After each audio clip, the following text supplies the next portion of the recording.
I was very young when we were in the heat of the civil rights movement, and I was very proud that people were bold enough to stand up for their rights. And so I was happy to see many of the barriers being torn down, but it was good and bad. You know, we had a chance to go through doors that were closed, but many times when we went through those doors, we weren't welcome. In high school, when we integrated, I was in a school that was called the Butler Rebels, and they played rebel flag. And they had rebel flags and played Dixie, and we didn't feel welcome. And so it was needed. We needed to come together, but being a trailblazer is not easy. And so I felt a lot more loved when it was segregation by teachers and people that were just like me. But I felt hostility because, we were some of the first ones to integrate. And so God brought us through it, and I just believe that I learned from both places, because we can't hide our heads in the sand and pretend like things are perfect. We have to learn how to meet the world as it is and not let it be a barrier to us. So civil rights movement was good, it was necessary, but there were positives and negatives to it. We made a lot of progress, but we still have a long road to travel. Still so many ways that people are trying to turn the clock back.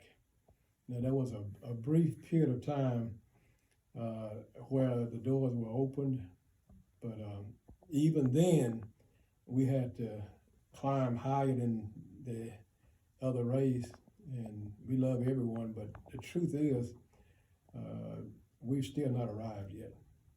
We got many doors that we have to open and keep open. So there are many different factors that are trying to put us back, go backwards rather than forward. So we have not arrived yet. The church was very essential and instrumental in the civil rights movement. We didn't have places where we could assemble. And so when they had to plan, when they had to prepare people, they did it inside churches. And they had to have the strength that the church can give you to face the hostility that they had to face.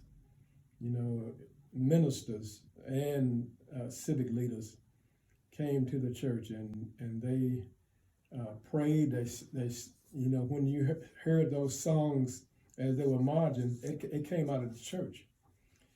And really, the church has been the foundation throughout our past experience here in America. Even when we were in slavery, the church was what sustained us, what gave us the courage to survive what we had to face. They would hide away in the middle of the night, and they would come together and they would worship.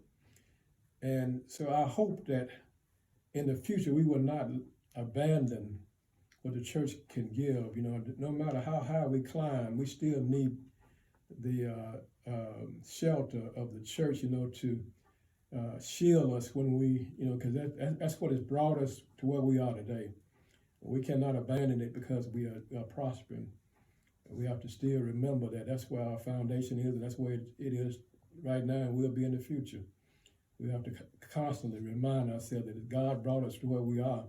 We are proud of our leaders. We're proud of the people who led, but they had to have this courage of God in them to do what they did. God enabled them to stand and demand our freedom.